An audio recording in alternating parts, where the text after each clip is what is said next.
thanks to him. Thanks to our guests so far this morning. It's Phil Goff and also Wiremu Dole, Calvin, and now Shane Jones is with us to look at aspects of Tau Maori, politics, business. Thanks for your time, Shane. Tēnā koe.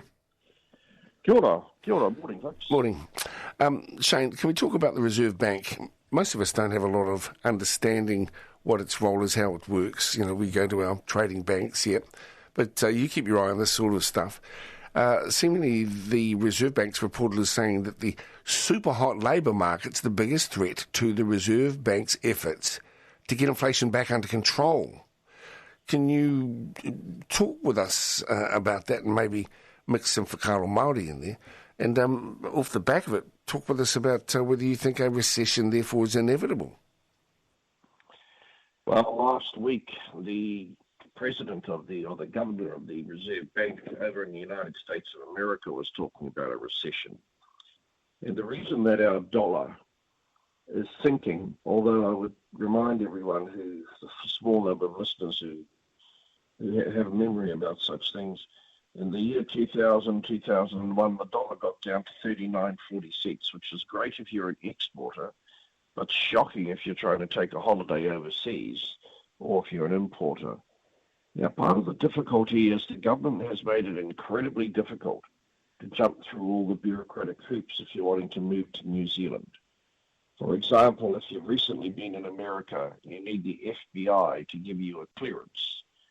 If, for example, you're coming out of Europe, there are only one or two places in the entire economy and nation of Germany where you can get a clearance. Now, all of these bureaucratic snags have meant it's very difficult to rapidly get people into the country for short-term placements or indeed to plug the gaps, whilst at the same time Australia is poaching more and more of our people to go over there and work. And I think what the government's going to have to look at is whether they've made it too bureaucratic and too problematic, and it's actually stopping people coming to work in New Zealand. And that's what the Reserve Bank is referring to. Okay, so you've mentioned that the biggest impediment to Māori development actually is Australia before.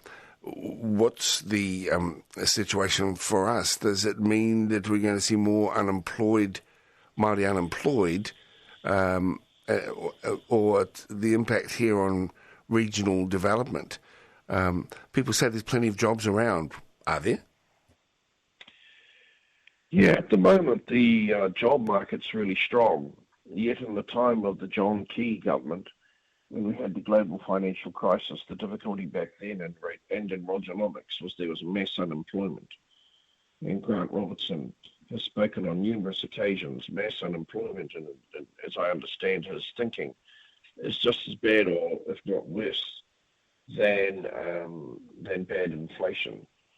I think from the perspective of why aren't more of our young men and women participating into the labour market, it's partly about training, and we do have a stubborn group in our Māori labour market that have been dislocated from jobs for so long, and they struggle to get off the dole, they struggle to get off benefits.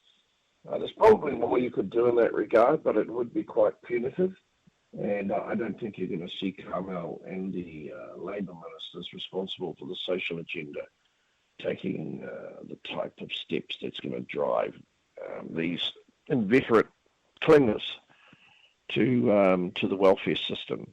But at a deeper level, we've come out of COVID. We have lots of unemployed.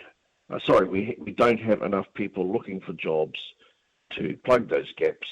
An obvious place to start, as I've said on numerous occasions, is to boost the RSE, boost the number of people coming from the Pacific, and they can take up a lot of the jobs.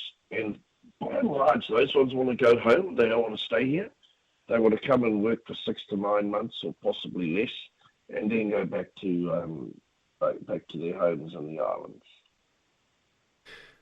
Get the nets off the couch. It paints a poor picture, and often a Māori picture, Do you think that that is warranted? And what sort of percentage of people are we talking here of Maori who would prefer not to work, and really even if you put a job right in front of them, they'd balk at it. They just got used to that lifestyle. I mean, I don't want to continue a stereotyping of our people. What percentage of our people would you put that group in or at? Oh, look, I think it differs depending on which region you're at. And employers, give them a pat on the back. And look, if I look at Kaitai, employers are genuinely trying to absorb these guys into the labour force. And often it's not physical strength that's the problem.